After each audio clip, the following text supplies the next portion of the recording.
my Tuesday talk with Brandon Potts, the B2R Investing. So, morning, Brandon.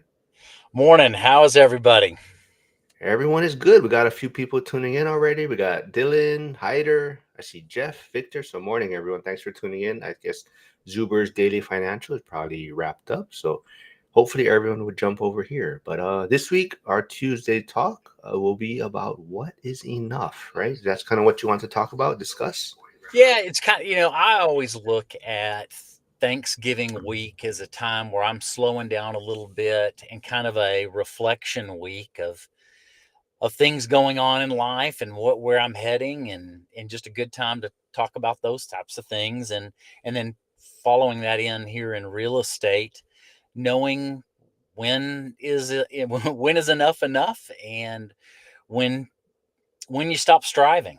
I'm here actually in my truck, and I might show here in a little bit. We're about to start clearing 2 lots to start construction on 2 new houses here, and so I'm sitting in the truck waiting. It's like Christmas Day today. I love construction, and I mean, I was up early this morning, ready to come over here and start moving some dirt, watching the guy moving dirt, and we've got some trees to save and just getting started. So I'm excited. And he is not wearing his wife's blouse tonight. I just want to. I'm always. I'm always, I told Brandon he should never wear a long sleeve And I'm polo going to shirt. make sure I wear it every time I can with you. And I've got more than one, just so you know. I know I saw another one. Actually, I think on the thumbnail I requested you to send me a picture of yourself. But yes, we don't really wear that out here on the island. So I don't know where Brandon's actually picking them up. But Well, hey, did you go to your street's ABC store today? no, I don't have one neck right on my I corner. thought There, I thought it was on every single street. That's what I saw. in the tourist areas, it is. Yeah, definitely. You got to go to ABC stores if you're going to go to Hawaii. That's just part of life. If anyone goes to Hawaii, make sure you reach out to me and not Brandon. I'll, I'll tell you where to go. Do not. You don't need to go to ABC store. But Hey, I'll uh, tell y'all a great joke. And I think people laugh with this. Oh, here comes my guy. He's about to start. Um, so we're there in Waikiki, and my wife, I love her to death. She makes so much fun, but sometimes she's so naive. So we're driving one of those tourist buses. Yes, we're in one of those. And the bus driver says, you don't even need to buy your own sunscreen. We have sunscreen in the water. And my wife's just sitting there contemplating, and she's thinking, crap, that guy just ripped us off. We just bought some sunscreen. We don't even have to have it. They have it in the water here. I mean, so this is like 5 minutes later. She says, I can't believe we got ripped off on buying that sunscreen. They have sunscreen in the water. I laughed so hard. God love her. She is so much pure, so innocent she's light. not like you. The complete opposite of you. Oh, I She's taught her the ways of the world, buddy.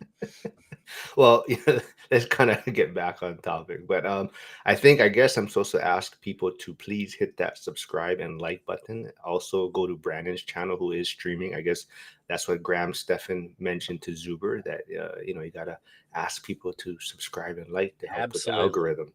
But Brandon is also streaming, so go check him out there and hit the like and subscribe. I see Chris Wisting. Thanks for tuning in, man. But yeah, let's get back to kind of Sure. what is enough. Are you talking more about a long term what is enough, or are you talking about, like you're saying, end of year, the holidays are coming around, like Maybe a the little bit of both. You know what I see in life, and yes, you make fun of me being a boomer, but I'm not a boomer. I'm a late Gen Zer, and but I look at life, and when I'm pressing hard and striving too hard, I tend to make mistakes. And the older I get, the more I've looked back in my life and just have I really don't have many regrets. I think of where I'm at today, and yeah, I made some mistakes and even mistakes in real estate years ago of missed opportunities, but I look at it now and it's made me better at what I'm doing. I have more life experiences because I didn't start acquiring the real estate till I was 53 or 59. I'm sorry, 59. I can't even get it out. I'm getting too old. Yeah, 59. 49. Oh, 49. So just less than basically 5 years ago, and to where we're at now, I'm pretty happy with where we're at, happy with life, semi-retired even now, and just enjoy things. And so I've gotten comfortable right now. Now it's a little different with the build to rent because you can't just instantly have rentals because they're taking about 8 months to build them out. So the only thing I'm able to do is acquire the land as quick acquisitions, and then there's a longer process in the build. But I'm doing, I'm now at finishing two properties every year, and I'm happy with that. I think if I pressed too hard, I would make mistakes. And I think because of the process being slow, I'm naturally, I push hard. I've done that all my life and have accomplished lots of things. But because this is a slower process, it's allowed me time for reflection and to make sure that every purchase is actually great. And so I've been able to get really good at purchasing the land. Maybe someday I get a piece of dirt that I could put more than two doors on it, or many multifamilies on there. That's a potential, but I'm pretty happy with doing two a year. At first, of course, I was doing one a year. Now I'm doing two a year, but I think that's about as far as I can do. But I'm happy with enough with what I'm doing, and have a smaller number. My intention is to stop at 22 doors. I've got the dirt to get to 19 doors. So I'm not far away, but I'm not pushing hard. And I see, even in different groups in real estate, I see them pressing so hard. And I've found where a lot of times because they want it so bad, they compromise their standards and can make mistakes. well, I think some people may not realize that they see you doing the build to rent stuff and that, and like you're saying, 20 doors or whatnot, but they also don't realize you have this successful property management business, right? So is that like is like you said, you only started really 5 years ago or so, right? Or trying to Right. accumulate the rentals and whatnot. But so what was that thought process? Because it seems like we've talked off camera before. It seems like the business itself is doing really well and it's worth X amount of numbers and whatnot. But so why the transition there? Well, if you look at, well, let me say what I looked at, and some of y'all know I was in commercial lending. So I was working with some of the wealthiest people in our county and got to sit down with them. Look, I knew their personal financial statements. And so that's where I started realizing where wealth was created. It was both in real estate and a small business. At least that's where all these people were. And so what I went into at first was because I loved real estate even back then, I had to get towards that. It wasn't just an instantaneous thing, though I did buy a duplex. When my wife and I got married 23 years ago, our first purchase was a duplex, and we lived in one side and rented out the other. So I had a little bit, but then I was building out my career and using that career to leverage where I'm at today, of now implementing all of those skill sets. Of I got into real estate, learned the sales side, understood where properties have values. Then I knew I was going to get into owning property, so I opened up the property management company and started that. This is now my fourth business, so I guess I'm a little bit of a serial entrepreneur. I like the startups and building these businesses, and I'm leveraging not only the business but the revenue of profits into diversifying now back into real estate, and using it of what I'm learning managing 250 doors. I know that much more about where to build, where to have rental properties, and just all the little nuances of how you make properties perform, I've leveraged all of those skills over the years, and now in the last 5 years implemented it. Nice. I do want to say also, I do see Hyder's channel in the chat. I also put Jeff, JLD Systems, and Chris Wiston's channel. So go, if you haven't, please go subscribe there and then jump back always here and follow along. I do see Lynn Let me show tuning y'all in. here too. Yeah. They're all getting ready. They're about to start pulling all. Well, they've got the Bobcat out, but they're going to start pushing all the dirt. And they all have like normal clothes on, not long I know, sleeve or shirts. I know. But I do see a question also from Kyle Dorn, who will be in Vegas, him and the girlfriend. So where did his question go? Oh, here. It says, Brandon, the construction of houses are slowed down in your area? I guess he's asking, has it slowed down the construction Yes. side? Yeah. And so we're using that as an advantage. And here's why. And you're going to see, I'm going to do some filming here in a little bit, but then a series that'll come out on these two constructions next late spring. Because it's slowed down, the contractors are hungry for work. And so we're leveraging that to get better pricing, and it has already begun. Even this guy that's clearing the lots and then eventually will build the pad, he discounted his price another 10% from the last two builds that we finished up this summer. We're building the exact same floor plan, so we know our costs. And so we're using that in all the bids for these subcontractors because they're hungry for work right now. So it's actually helping my numbers because of that, because they're getting aggressive in their bids. And we think even lumber is down. We're getting our bids now that we might be able to save 3-5%, maybe more. And even with what Chris is saying, I'm working on an acquisition of a lot right now. I'm not, when you strive, you tend to pay more too. And so when you're in a position of I'm patient and I'll only buy great deals, the more you go after it and try to hold it on in your hands, it tends to slip right through your fingers.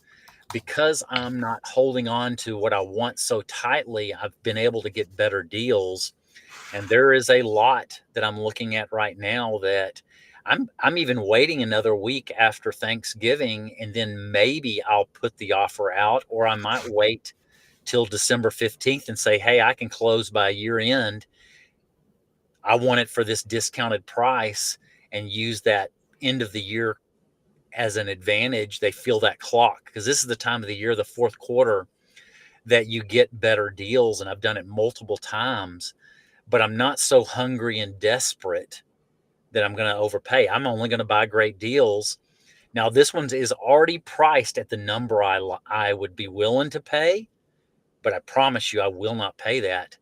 They want it more than I do. I guarantee it. And I'm going to play that against them, and I'm going to get another great deal. And this one, we'll see. I'm going to put it out there. They've got it priced at $15,000, and I'm going to see if I can get it for between 10 and 12. Chris Wisting is saying, slow down for the holidays. This is go time. I'm heading to a new project to unload materials. And I agree too. I mean, I'm starting construction, but this is a time when the builders are slower. All the builders in our area are really slow. And I started noticing it, especially in the last 3 or 4 months, because I have the property management company. I have lots of subs that come to our office. I own the office building, and they start coming and asking for work. And I looked at this not as a negative thing of the slowdown. I looked at it as an opportunity and looking where are the opportunities. Well, I knew it was go time to build because these subs are hungry, and I'm going to leverage that to get a good, fair deal. I'm not trying to rip them off. And that's one of the things I always look at, because I'm going to keep a lot of these subs for years in the future, in the next couple of years. I just want a little bit of a discount. I don't want to extort them. I really believe in trying to do it right, but I want a little bit better price. They get work, and they're making money, but I'm making extra money too. So I don't over leverage it and in a sense extort them. I do want to say good morning to Josh Harville Holmes. I'm not sure if Yes, that they're tuning in from your channel. that is my nephew. Oh, nice. In your area, doing stuff in your Yep. area. I was just with him this weekend talking about real estate and getting him to look at things too. Lynn is asking, Brandon, do you think you ever will be able to take over the contractor's job and save yourself maybe 20 to 30% of costs, aka more equity? Fair question. No, I don't, because two things. There is my builder is cost plus 10. So then only it would save a roughly, because I handle a few pieces of it, his actual cost only cost me about 8%. But if I were down in the weeds of handling the construction, he's spending around 300 hours on the project, and I'm maybe from finding the land to doing anything with it, maybe spending 40 hours. Because I'm not in the weeds, I have time to be looking at the big picture, and I'm looking at land acquisition. I'm making in wealth, instant wealth, what these appraise for. I'm still getting around 20 to 22% instant equity. On my 40 hours, I'm making around $1,500 an hour on the amount of hours I have into it. His 300 hours equals about $50 an hour. So sometimes staying with the big picture and having time to be looking at the next acquisitions is better time than handling the day to day. And you can't see the forest for the trees principle. But that's a very fair question. I just find my better use of my time is handling the big picture and finding new new new dirt. Ike Hobbs, who you just had coffee with, I think, on Friday, but he says maybe Brandon says it slowed down. But I was down in Texas last week, and it seems like they have builds going up everywhere. Well, maybe and that might be his perspective. It's for us, it has slowed down. But we're used to growth. I mean, Texas last year grew almost 200,000 people in the state. We're in an actual place where people want to come, not people leave. And I think Hawaii had a net loss just slightly. Oh, So, absolutely. but Yeah. so Ike, you're right. In comparison, yes, we have construction going, but it is the number of new builds is slowed down. Yes, we have always a lot of young families now leaving, moving to the mainland to try and get ahead. People still come here more for retirement, so there's a lot of money coming here, but it's just a lot of the younger families are trying to leave and where their money can go a little bit further. Uh, Dallas Fort Worth is growing. I think last I saw 485 people a day. New people move into Dallas Fort Worth. where did it go? Oh, so a lot of people in the community do follow Dion also, and Dion, I'm pretty sure is going to go live at the same time today. What is that? 4 p.m. Pacific. I know he's traveling, but Janitor on Fire, who's probably all happy about the Cowboys comeback win this weekend, but he has said if you won the game, stop playing. Kind of Dion's philosophy. So what's your kind of thoughts on that? No, I would agree with that. That's why I've got a specific number. I'm looking at 22 units and believe here in the next 5 years I can get where every one of them average $700 plus in excess cash flow, because I'm not going to do cash outs. And that's what I feel like is the number that will work for when I start my full retirement. And even with that, I'm kind of content with our business. And I've shared this before.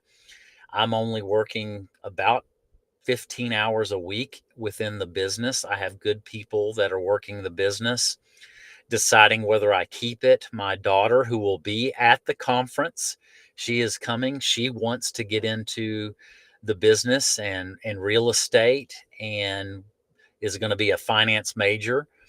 And so I'm keeping the business because I'm doing well. The business is making multiple six figures. That's what what I'll at least share that. And working 15 hours and having all the flexibility and freedom to be gone for a month, be gone for a week next week, be gone for another week the month after. I do go to the kids' stuff. I've got a good spot, so I'm, I'm happy. I'm not ready to retire. I don't want to. I'm doing exactly what I want to do. I have no regrets on the doors. I'm thinking 22, and that's it. That'd be all I need, and let that part of our lives start building up cash flow. We're still in the 5 years of suck of in the middle of it right now. But your wife thinks you work like 50 hours a week, right? I try to look like that as best I can. I think I've blown my cover though. She gives me a hard time. But your nephew is asked says it's all relative to area and market. I know the bigger builders like DFW based DR Horton is slowing down and reducing the features they're offering. Yeah, I think a lot of the big builders are only building. I saw one, a Lennar community. They've stopped adding building new houses, just trying to move the inventory they've got, and then being much slower. But that's a lot of the subs are all out looking for work. If those big builders slowing down is what's helping us the most. Hey, Brandon's here. He says 20% equity with GC is great. Well done, Brandon. I saw him post a few things on Facebook. I know he finished up some projects. I'm not sure if he's got them leased out yet, but he hasn't been as active in the community, so he's probably wrapping some things up. I think he should be in Vegas also. Let's see. Okay. I guess you're talking about what is enough for long-term goals, even for the year. Do you have like if you've already hit your 2025 goals, what do you probably do next for the last maybe month? Are you gonna go in kind of a Total relaxed chill chill mode? mode. So Okay. the only thing is I've got one lot on the radar, and this could be done for next year. What I'm trying to do is, my plan is 50% of my property or my doors are multifamily, because those are priced, the value of those properties are based off of revenue. And then 50% of my doors in single family, those are priced off the sales, kind of diversifying, still doing builds, but diversify the portfolio's value. But I find that my single families have a whole lot less maintenance or expenses. The multifamilies, I'm still having to do the lawn maintenance and just a few little small things. The single families tend to have way less because they're responsible for the yards, and it also diversifies the portfolio. So they're valued differently. So that's why Yeah. I'm choosing to do 50-50 split as best I can, or close to it. Yeah. I don't know why so many people bash the single family homes, but it's like you're saying, it's the probably the least headache in my opinion. Even like the utilities and whatnot is just pretty straightforward. So, And they stay longer. yep. And that's what I've noticed too. So, I see a lot of people that do, but then you've got John Schaub, the building his wealth one house at a time and buying them one house. I, at this moment, I really like the single family houses better than my multifamilies. Not that the multifamilies are bad. I'm not saying they're bad, but I think I like my single families better. That's just Ye- me. Yeah, I think a while back, and it kind of changes every once in a while. But I do remember Zuber saying if he did have this ideal portfolio or whatnot, it would be like maybe 20 paid off single family homes, smaller single family homes, and that would be like the ideal portfolio for himself. Uh, yes, Janitor on Fire. No, no Bucky's in Honolulu yet. No ways. But Bucky's is amazing. If you haven't been to one, you have to get to a Bucky's. Let's see what there was. Oh, Brandon says he'll see both of us in Vegas, so he will be there. Let's see. Oh, how many doors is enough for me? Well, I don't know if I have a. I'm always changing. It kind of just ebbs and flows. I think I'll probably get maybe to 25 soon. It depends if I want to pull the trigger on some things. And then from there, it's going to kind of be, I actually might, in some ways, look at a, not necessarily a new market. I've always been looking at North Carolina, South Carolina, because I think that's probably where I'm going to be spending a lot of my time. So that'll probably be where I'll start building more relationships and looking there and so I'll probably get a few more in Pittsburgh and kind of just from there just pay down the debt on those things and then start kind of building another relationships in North Carolina or South Carolina and probably get a few things there. Not a huge portfolio, but just a couple of things there because I'll probably be spending a lot of time there. And I Um, think even for me at 22, that's when I'm going to be done for the most part. But maybe, if some phenomenal deal, I might do it or I might help somebody else do it. And I've thought about that. What if there's a phenomenal deal and I might call somebody and say, "Hey, I got you one because I don't need mhm. any more. I'm good."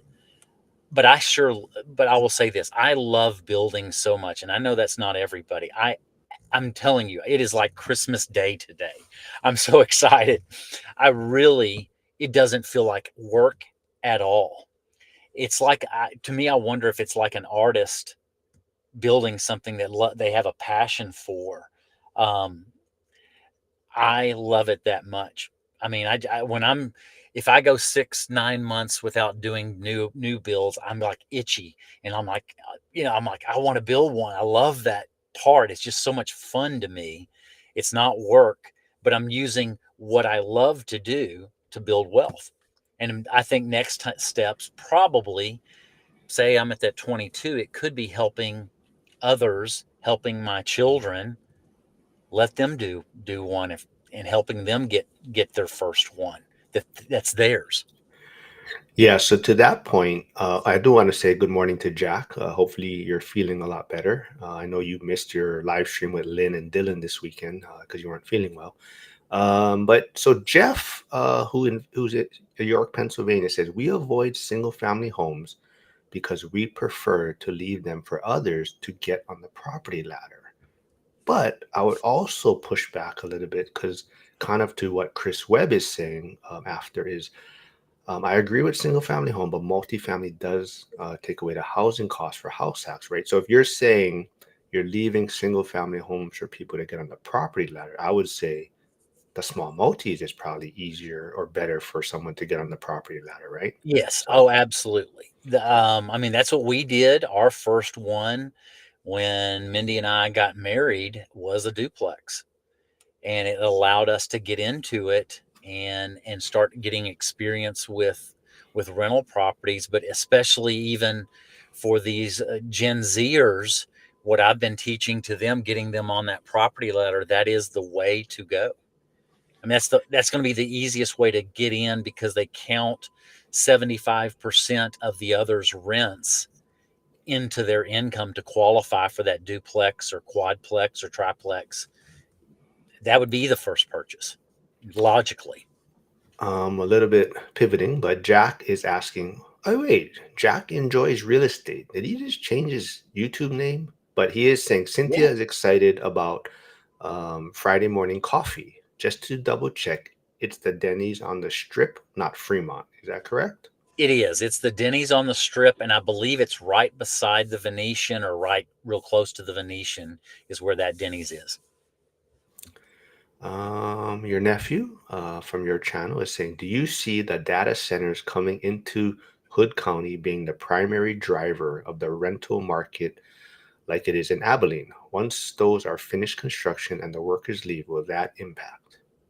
I don't think I'm picking up those type of renters.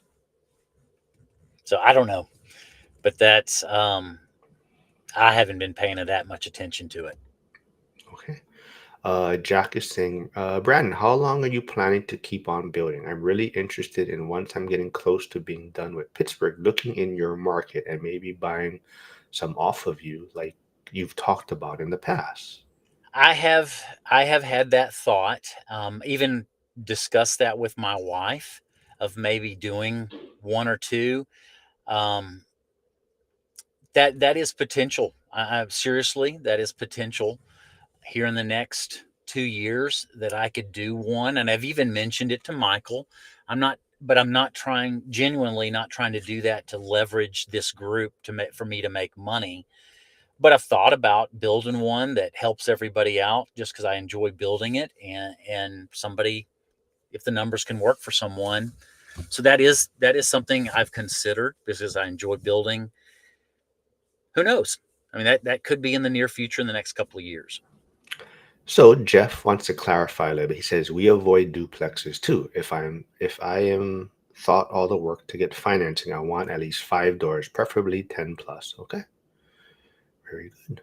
Let's see. Back to what were we talking about? I was gonna elaborate on something. We were talking about, oh, you were talking about even though at a certain amount of doors, you maybe have a different vision for what the plan is. Yeah, I even thought about that too. Once I hit a certain number, it's more like, if I have like not a fund, but people wanting to invest in Pittsburgh also, like if I could be like their private lender, right, to just help them Yeah. get their first one. So that's something I'm considering also too. Once I get a few more, then that would be kind of maybe because I do see a lot of people wanting to get into Pittsburgh, and it's just they're still, like we have someone in Canada looking to invest there. If I could fund them privately, it'd be easier for them to get in instead of trying to deal with investing out of the country and then get that first one on their books, and then now they look like an investor, I guess, in a sense on paper, right? So. Um, Let's see. What else we got? I do also want to dig. We're talking about how do you so we're talking about what is enough, right? Oops, where did I go? How do you balance gratitude with ambition at year end? Sorry. What is play? What was? That's my phone. I'm in the truck, No, so I know, but what song was that? I can't remember. I have a certain ringtone of some song. What is mine if I call you? I can't share that. All right. So how do you balance gratitude with ambition at year end? It's been a time. When I grew up and I played college tennis, and I think this is where I was learning this exact principle because I was for a period too aggressive, and that's my natural wiring to be very aggressive and conquer, and it made me somebody I wasn't pleasant on the tennis court. And I finally learned how to channel beating you and still being a friend. but it's learning how to be happy and still trying to get things that I need to be accomplished, but finding the balance. You can be, I think people naturally, they'll find a behavior that they love and they tend to take it to an extreme, and either not doing it is not a good thing, or going too far with it is not a good thing. And so I'm trying to find that balance in life. Here I am about to turn 54 here in a week or so.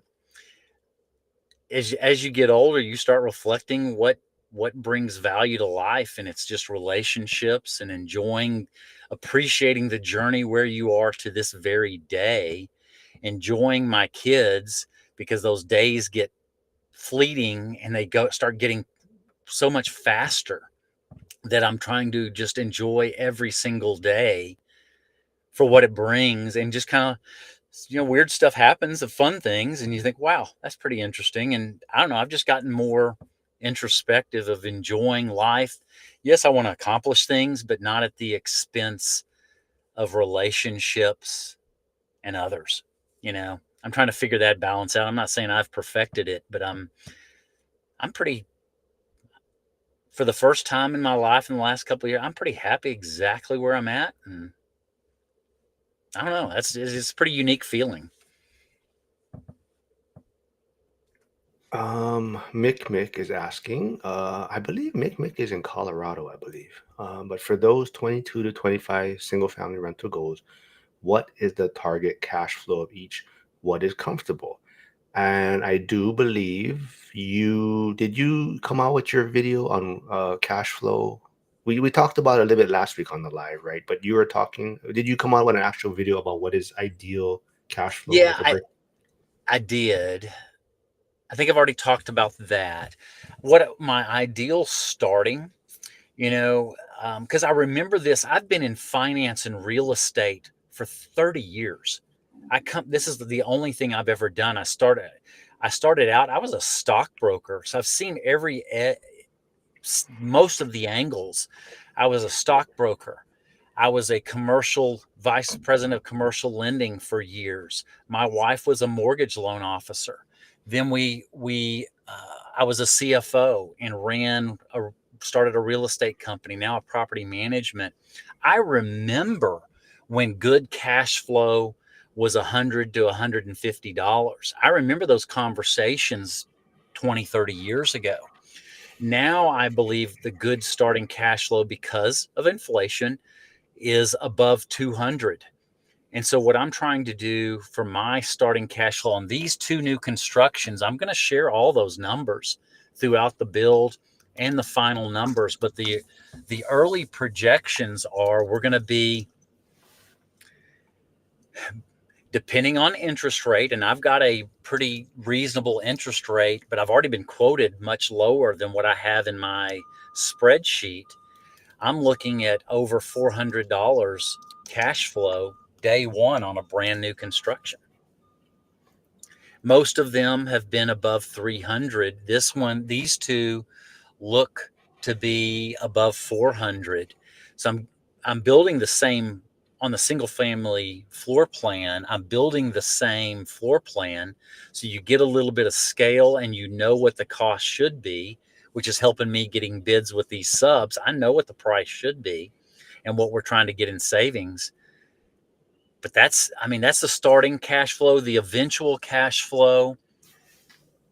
I see the path to $700 a door without doing a cash out refis, maybe just doing refis of the principal pay down with lower interest rates. I see that in the next 5, 6 years. A lot of that is possible getting to $700 a door. Yeah, absolutely. I think when I kind of started, the rates were much lower. So definitely the cash flow was a lot higher per door at that time. And I think I reached the phase now where we're kind of I think Dion talks about it, but he doesn't really like to promote it as much because it's not something you would do in the beginning. But a lot of the properties I'm buying now, I mean, they're not negative cash flow or anything, but they might be like a break even just because maybe there is a vacancy. It could be like a triplex where one unit is vacant, but I'm getting into it now at this time because I see where, me doing a little upgrades or getting it fully occupied where the rents will be. But that's also because I have the reserves and cash flow to weather it while I get it ready. So definitely that's kind of where I'm at in my journey. So that's the last, few properties I'm getting and the ones I'm looking at now. They're probably below market rents, they're tenant occupied, but it allows me to do some work while still getting some cash flow to offset some of the costs. And because I've built relationships too, so a lot of it I'm not funding out of my pocket up front. So a lot of the people I work with in Pittsburgh, so they're funding my deals now, and I'm just paying. Um, so that's what I'm looking at right now. There's a triplex also where it's going to be fully funded, should be fully occupied, but the rent should cover and offset the hard money loan. So basically, I'm going to just get into it, do some work on the sewer lines and everything now. Yeah, I probably won't make any money for 6 months, but then after the 6 months, then refinance out, pay off the lender, and now that's where I'll cash flow on that end. Brandon is saying, Jack, you guys should connect. He wants to continue his build to rent in southeastern Arizona in 2026 and then pivot to Pittsburgh. So yeah, so Brandon and Jack, you guys should connect. I'm Yeah. not sure. I'm not sure if we're having the greatest accountability call on Thursday this week because of Thanksgiving. So it's up to Jack if he wants to still hold that Pittsburgh call on Thursday. Lynn is asking, Brandon, do you also contribute to retirement accounts alongside the real estate investments? No, I don't. I'm making better returns in real estate and things that I control, so I don't. I'm staying with real estate only right now because this is the time I'm looking at. You focus when you're building the wealth. Doesn't mean down the road I might put something out there. Not saying never, but right now I'm making way better returns, and I'll be sharing some things there at the ORAD event when I speak, and then maybe on a video here soon when I can figure out technology and share Yeah, my screen. we haven't figured it out yet, or But he hasn't figured it out yet. I haven't. I'm trying to get it to show an Excel spreadsheet and it won't do it. But my returns, if you take real actual returns with the equity I build into it, the cash flow year one, and the principal pay down, I'm getting 200 to 220% return on capital year one. And that's just hard to give up. When you only get 7 to 9% real returns in the stock market with compounding and the rule of 72, you stick with, I'm sticking with what I know. I'm not sure who's on Facebook, but if you guys do follow Anna Kelly, she does have an interesting post recently about her thoughts. That she said she'd never pay off a mortgage early and whatnot, but she is, based on the environment that we're in right now, she's actually looking to sell off some things to pay down mortgages because she feels where rates are, where inflation, the kind of where the economy is at, that the return on paying these down will generate more cash flow for her, and she can always refinance down the road. So it was an interesting post. So definitely, if you are on Facebook, I would check it out and just kind of see where her thought process is. But like she said, she was someone that always was like, I was never going to pay down a mortgage early, but that was when rates were low, and so. But yeah, it's a very interesting post. Chris Webb is saying, focus builds wealth, diversify when you have it. Um, oh, yeah. See, Josh Burdick says, yeah, that was a great article from Anna. Yep. I'll have to look that up. I hadn't seen that. Yeah, man. I'm not just sending reels all day. I'm like looking for information. There is one. There was a question I did want to ask you. It was, where did it go? Oh, so since you do have your property management, your business side, how can businesses or leaders model the idea of enough for their teams during year-end wrap-ups? Say that again. How can businesses or leaders model the idea of like what is enough for their teams during year-end wrap-ups? Well, one of the things that I do when I set the goals for the team, and I used to always get frustrated of companies that set these goals that were so high that were unrealistic. It actually demotivated people because it was just so absurd. And so, what I've always done is set reasonable, healthy growth, but growth that is sustainable. So, I've been very comfortable, even in our property management company, only growing 3 to 5 doors a month. And then we do a big celebration at the end because I'm wanting to grow and still help serve the owners well. I think these companies that want to grow so fast, you watch not just property management, but other companies, they push so hard trying to please the shareholders. They grow so fast and you watch their service decline. I want to grow healthy, slower, but build out the systems and the resources of the team that our actual service gets better as we grow. That's just the way I've always talked about it. I'm getting flat now. So Charles is saying, how can it be the greatest accountability group if you skip days? So Jack, if you're out there listening, Good one, Charles. I put us under the spotlight. So Jack, if you need me, I can handle the call on Thursday on Thanksgiving if you have family stuff to take care of, but let me know. Esther, hey, morning, Esther. I see Esther tuning in. She says, people say that there is a housing shortage, but for me, the rental market is slow. People say there's a housing shortage. But for me, the rental market is slow. I think,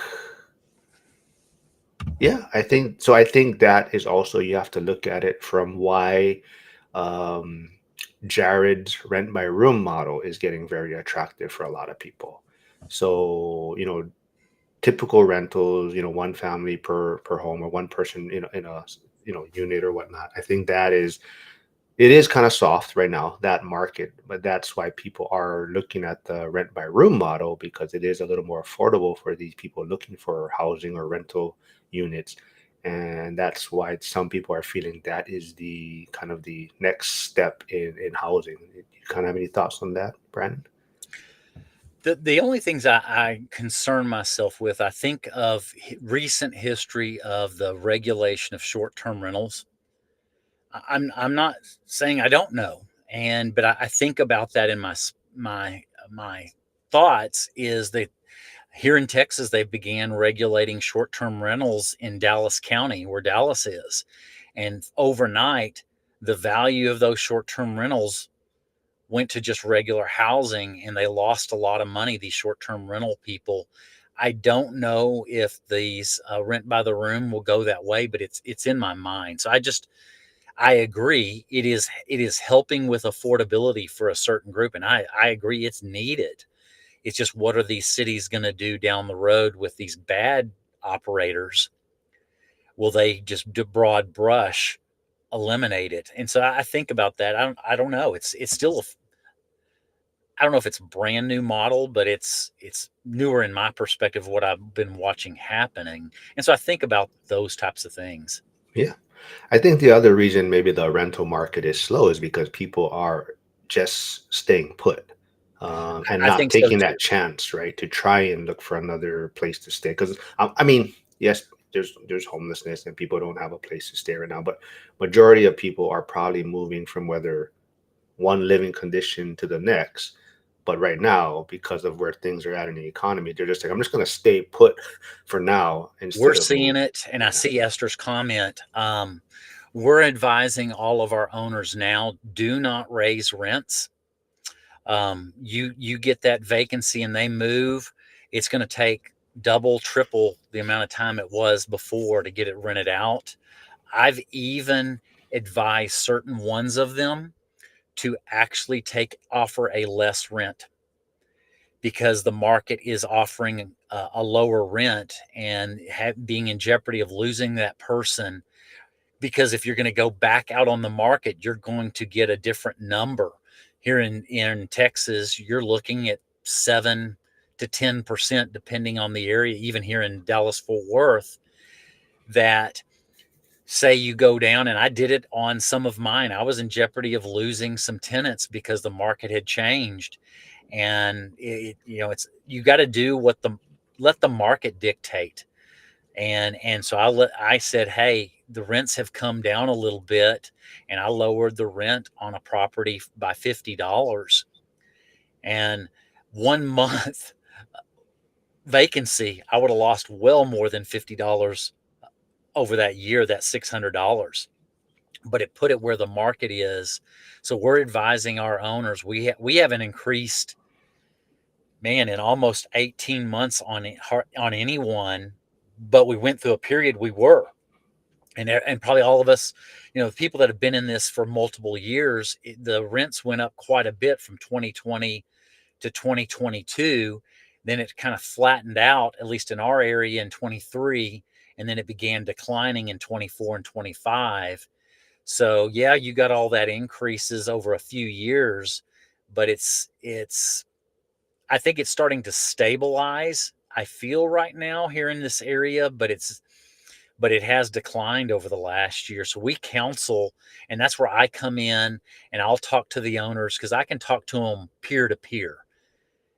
And that's what's been really good. Since I own a few, I get more credibility, because I'm going through some of the same, if you want to say, pains that their experiences, and I can show that empathy and understand it and talk to them in real, genuine terms, that I'm not, they trust me, that I'm not trying to sell them something. I'm actually trying to help them.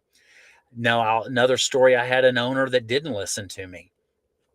He was wanted to raise the rents by, I think it was like $250. And this was a lower priced rental. And so it represented, gosh, more than 25%. It was probably 35% increase in rents. And we looked at the condition of the property and we said, if you'll just go up, we recommended no more than $50 and keep that renter, because we knew the repairs that were coming once they moved out. He thought he knew better than me. He thought he knew so much more than me, this young kid. And he learned a tough lesson. And that person moved out. We did exactly, we wanted it in writing, because I didn't want to take responsibility. Put it in writing. He instructed us to tell him $250 more. And I knew exactly what was going to happen, is what did happen. And they left. And I projected about $12,000 in expenses. And after she left, it ended up being more than $20,000. And he ended up having to sell the property over it. So, when I'm counseling from the wisdom of owning properties and trying to make sure they're maximizing that property and thinking through not just one aspect of it, but the entire whole picture. What is the right answer for that specific situation? Yeah. Charles is saying rent by room in a duplex, maybe. Hmm. I would think that would be, Charles, that would be a spot, if you've got the parking, that could be a little bit safer.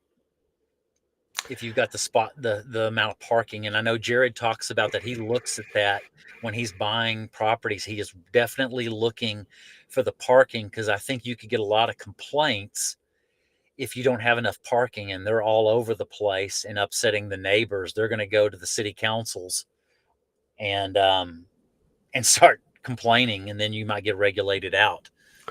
Yeah, I think I haven't spoke to Jeff and Suleika in a while, PTO for life, but I believe they still house hack in Colorado, but they do like a house hack rent by room Airbnb type of model with their current one. So they're maximizing like every space unit available in whatever house hack they're doing right now. So that's very interesting. Josh does say, yeah, I think people are doubling up and moving in together to save money. Yep.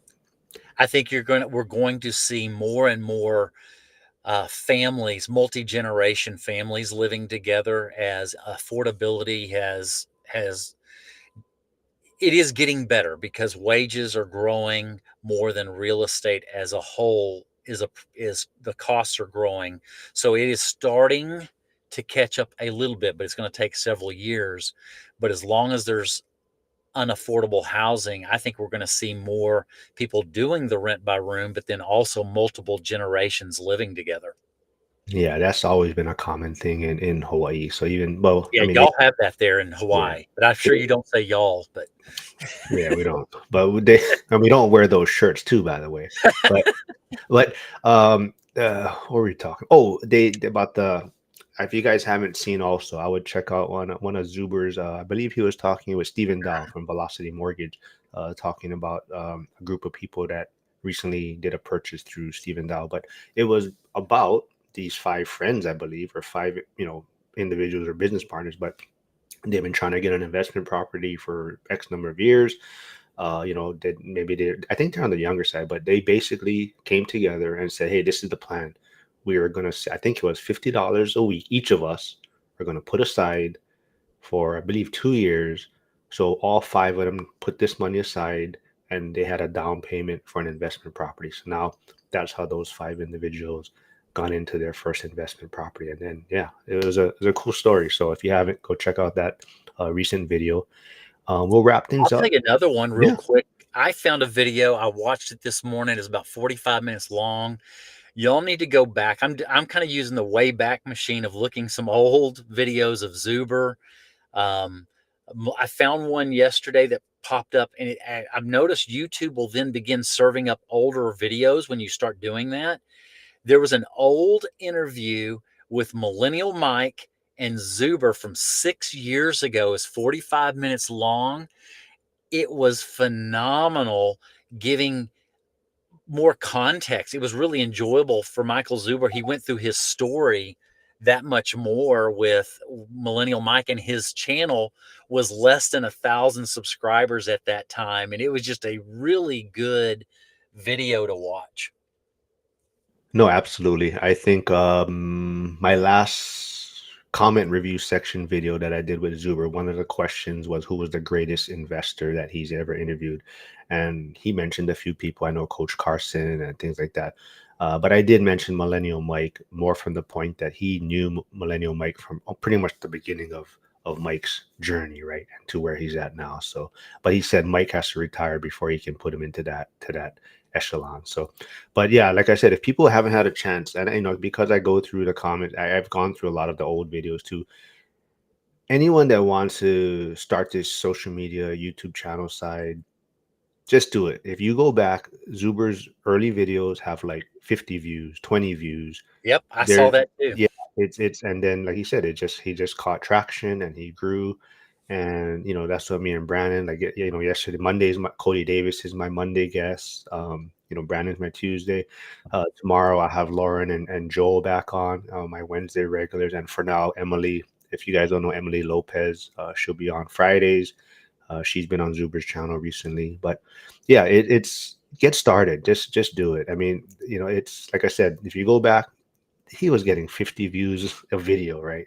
He was doing all of the first 100 or so. He was using PowerPoint for every video, and then he mentions that even in that interview that he switched it up. It's been very enlightening just to also keep me motivated on my channel of why I'm doing. And they were talking about the mission of the why they're doing it, and it's very similar, of just trying to make an impact and sharing what they've learned in their journey to help others. Yeah, absolutely. Like I said, Brandon is my Tuesday guest. I always love connecting with him. It's always a fun time. I do want to kind of wrap it up. I know we were talking about what is enough, coming up to the year end, and I think that's going to be kind of my topic also on Friday with Emily. But I know your most recent video, Brandon. So everyone go check out Brandon's channel, go subscribe. But his most recent video was about the 5 years of suck in investment real estate. Is it financially worth it? Do you want to give a quick little recap? Yeah, just talking about, now mine are new construction, so I don't have repair headache, but it's really, I'm there, and I'm thinking I don't feel like I've accomplished a whole lot, because the revenue in the last 5 years hasn't grown a whole lot because rents have kind of flatlined. So I'm making a little bit of cash flow, but I'm just believing in, and I can see the future, that the first 5 years they suck because you don't feel like you're accomplishing anything. And I think of the iceberg principle. You just can't see it yet, but it's happening. Yes, Josh Burdick says yes. Zuber's early couch videos were great. Yes. And I think at one point he had like purple hair. I was thinking of coloring my hair, but that is not going to work. But yeah, anything else you want to wrap it up with? What do you got plans for Thanksgiving? What are you doing? Just with family. We've got a lot of family here, and it's supposed to be raining again, so they're trying to get these lots cleared before all the rain comes Friday evening, and just spend time with the kids. I've got a daughter at college, so she's coming home today, and Mindy and I are just going to spend time with the kids and family. Is what, two daughters, right? Are they both I've coming to got Vegas? one daughter's coming. I've got a freshman in college, a senior in high school, and then an 8th grader. So the senior in high school is going to come. She's the one that has interest in the financial stuff, coming on board with the property management. She's the one that's helped me pick a lot of the colors and some of the materials on these builds. So she has some interest in that, and she's excited to spend some time and hear Cody Davis. I've promoted that quite a bit to this Gen Z group, and I actually have another couple that's coming flying out to support me, that they're going to bring their son.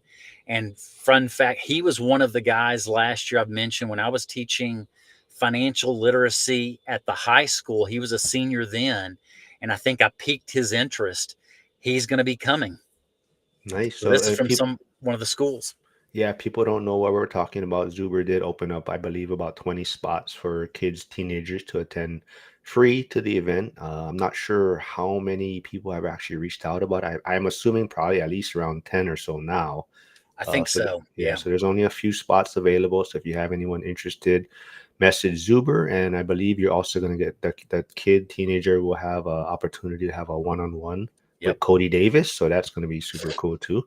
With Cody and And his wife there, because his yes, wife has properties too. So that's true. Yeah. So I believe Cody and Ashley will also be doing a actual interview podcast with Zuber, probably in the Yep. studio in Vegas. I do want to wrap things up with, I did mention to Zuber, there were people asking about, because he talked about it on, I believe when he filled in for Dion. And I know that, yes, I do identify as a teenager, so I'm attending free for the event. But Brandon, you have mentioned you are working on a book, I believe. Is your plans to put it under the one rental at a time branding like he was talking about? I think that's the ideal, because I believe in this group and it fits with the culture. And I think, I put a timeline that I don't think is realistic at this moment in my life with kids and everything. But here in the next couple of years, I'd love to have that finished and be part of that one rental at a time book series, a lot like what Kiyosaki does. He had all those authors underneath his brand that fit the culture of what we were teaching. So I hope so. Did you just say 2 years?